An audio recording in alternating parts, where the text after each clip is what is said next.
Good evening. I Ramu Singh, legal advisor SLA. Today have a very important topic. The topic is very much related with the surveyors, insurance companies, insured people and other people who deal with the insurance companies. The topic is IRDA guidelines for grievance redressal. किसके लिए? Insurance companies के लिए।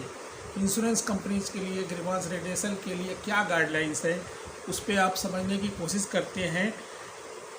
इन order to enforce timely redressal of the customer grievance, the Insurance Regulatory and Development Authority of India IRDA has issued guidelines for grievance redressal by the insurance companies. अब grievance है क्या, grievance रेडेसल है क्या, इसका शाब्दिक अर्थों में समझते हैं। A grievance is defined as an expression of dissatisfaction by customer on the action and inaction, on the standard of service and deficiency of service of an insurance company or any intermediary or asked for remedial actions. It is distinguished from inquiry or request which is seeking information or requesting for a service are not considered as a grievance. अगर कोई information ली जा रही है, दी जा रही है, कोई चीज़ जानना चाहते हैं या कोई RTI से कुछ चीज़ मांगी जा रही है, वो that is not a grievance. Every insurance company shall have a designated senior officer at the level of the chief executive officer or compliance officer of the company as the grievance officer.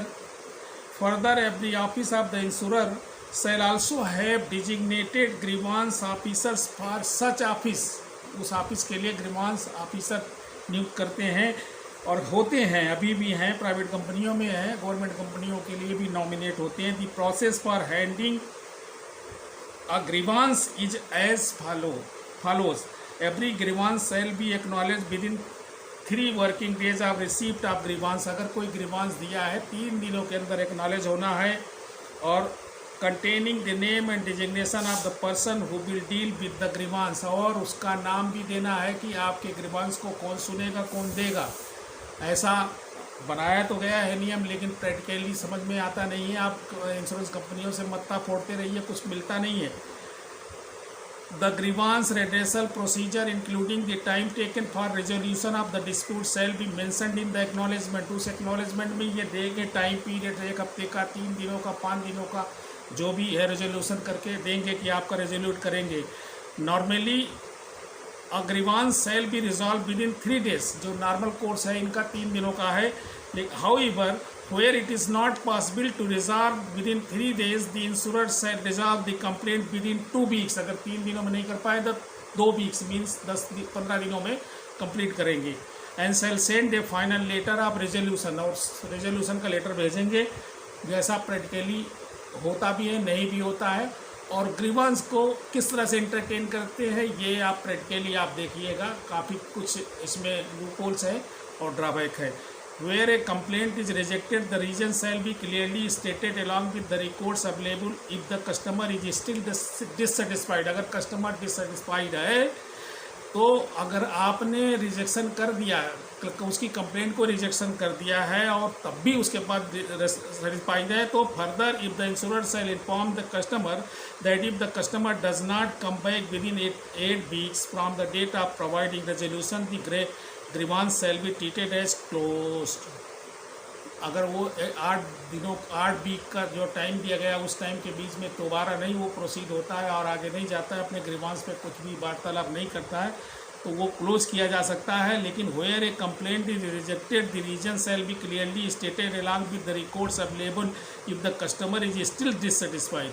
अगर आपने close कर दिया है और dissatisfied है तो फिर उसके सेटिस्फेक्शन को कौन कर देखेगा। तो इसलिए ग्रीवांस जिंदा रहेगा, उसको ग्रीवांस तब तक जिंदा रहेगा जब तक उसको सेटिस्फेक्शन नहीं हो जाता, या तो उसका कोई रेजोल्यूशन करने का कोई रास्ता दूसरा नहीं सुझा दिया जाता है। Grievance can be closed only if the following conditions are satisfied. और ग्रीवांस को तभी बंद कर सकते हैं जब कुछ कंडीशन से उनको सेटिस्फाई करना होगा। where the insurance company has acceded to customers' grievance upon acceding to the request of the customer where the insurance company reject the customer's grievance upon receipt of a communication from customer accepting the company's resolution। Company के अधिकारियों ने या compliance department ने कोई resolution दिया, उस resolution को अगर कंप्लेनेंट ने मान लिया, समझ लिया, रेजोल्यूशन को जान लिया, तभी जो है ना ग्रीवांस को वो किया जा सकता है, और नहीं तो वो ग्रीवांस जिंदा रहेगा। Where the insurance company reject the customer's grievance and the customer does not respond within 8 weeks of the receipt of the resolution upon completion of 8 week, लेकिन 8 वीक तक वो रेजोल्यूशन जिसपे डिससेटिस्फैक्शन है या रेजोल्यूट नहीं हो पाया है, वो 8 वीक तक जिंदा रहेगा, उसके बाद वो क्लोज कर दिया जाता है। In all the above instances, the grievance redressal officer shall certify that the insurance company has discharged its contractual, statutory, regulatory obligations. In all the above instances, जो भी ये इंस्टेंस अभी बताए गए थे, उन कंडीशंस में उसको ऐसा नहीं है कि वो कोई थंब रूल है कि हाँ आपने क्लोज कर दिया और आप ही पूरे महावीर हो, आपके महावीरी से काम नहीं चलेगा। उसमें क्लियरिटी होनी चाहिए। कॉन्ट्रेक्चुअल ओब्लिगेशन, स्टैट्यूटरी ओब्लिगेशन है, रेगुलेटरी ओब्लिगेशन जो कोई रेगुलेशन से आ रही है, स्टैट्यूट से आ रही है, लॉ से आ रही है, कानून से आ रही है, और दोस्तों कॉन्ट्रेक्चुअल, जो हमारा कॉन्ट्रेक्चुअल मीन्स जो इंश्योर्ड के बीच में कॉन्ट्रैक्ट होता है, वो कॉन्ट्रेक्चुअल जो भी ओब्लिगेशंस हैं जिसमें वो करना लिखा हुआ है या करेगा लिखा हुआ है, वो कंप्लीट करना पड़ेगा। Every insurance company shall publish the grievance redressal procedure in the website of the insurance company. The policy holders protection committee of the insurance company shall receive reports concerning grievances and shall monitor the process of handling grievances. In grievances को handle करने के लिए policy holders protection committee of the insurance company shall receive reports concerning grievances and shall monitor the process of handling grievances। जो grievance handling का process है उसको monitor करेगा और वो देखेगा। ऐसा तो नहीं है कि अनआंसर्ड चीज़ें अभी भी चल रही हैं, आंसर होना चाहिए, उस पर कुछ सेटिस्फैक्ट्री जवाब होना चाहिए इंश्योर्ड के लिए। ये सब के लिए ये ग्रीवांस रिड्रेसल प्रोसीजर को टोटल अपनी वेबसाइट में इंश्योरेंस कंपनी डालेंगी और policy holders protection committee of insurance company वो रिसीव करेगी और उसको मॉनिटर करेगी और देखेगी। और आशा है कि आप लोग इससे कुछ समझने की कोशिश किए होंगे। इसके पीछे मेरा लॉजिक क्या था कि आज की डेट में प्राइवेट इंश्योरेंस कंपनियों के बहुत से क्लेम रिजेक्ट हो रहे हैं। बड़े बड़े क्लेम ये लोग बिना ग्राउंड के भी रिजेक्ट कर दे रहे हैं, कभी ग्राउंड भी होते हैं, कभी इल ग्राउंड होते हैं, बहुत चीज़ें हैं। और ग्रीवांस जब आदमी करता है तो एक भी जवाब मिलता नहीं है।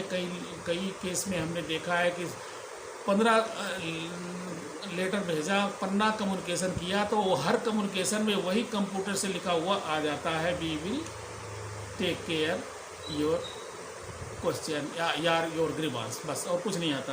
तो ये चीज़ें थोड़ी सी किस तरह से IRDA ने करा हुआ है, IRDA का मंशा क्या थी, IRDA एज ए रेगुलेटर क्या करना चाहता है, वो इंश्योरेंस कंपनियां उसको किस तरह से वायलेट करती हैं, इसी बात पे समझ करके मैंने IRDA guidelines for grievance redressal पे एक टॉपिक बना दिया है।